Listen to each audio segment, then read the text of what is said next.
చాలా సెన్సిటివ్. అంటే దేవుడు లేడీస్‌కి ఎలా ఇచ్చాడంటే ఈస్ట్రోజెన్ అండ్ ప్రొజెస్ట్రాన్ హార్మోన్స్ అనేవి చాలా సెన్సిటివ్ పీరియడ్‌ని పెంచేటువంటి హార్మోన్స్ అన్నమాట.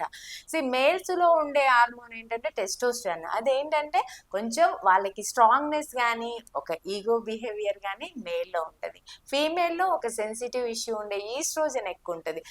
ఈ రెండిటి మధ్య బ్యాలెన్స్ అనేది ఫ్యామిలీలో లేక చాలా ఫ్యామిలీ డిస్టర్బెన్సెస్, చాలా డిస్టర్బెన్స్ అవ్వడము, ప్రెగ్నెన్సీ టైంలో ఫ్యామిలీస్ డిస్టర్బెన్స్ అవ్వడము, ఒక ప్రెగ్నెన్సీ ఒక న్యూ లైఫ్ వస్తుంది అంటే ఆ ఫ్యామిలీలో మొత్తం కూడా ఒక ఫాదర్లో కానీ మదర్లో కానీ త్రూఅవుట్ ద ఫ్యామిలీలో కానీ చేంజెస్ అనేవి జరిగే ఒక సందర్భం అన్నమాట.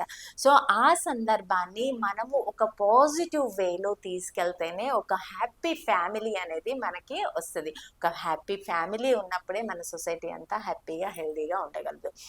అలాంటి సెన్సిటివ్ పీరియడ్లో ఖచ్చితంగా హస్బెండ్ సపోర్ట్ అనేది చాలా క్రూషియల్ అన్నమాట.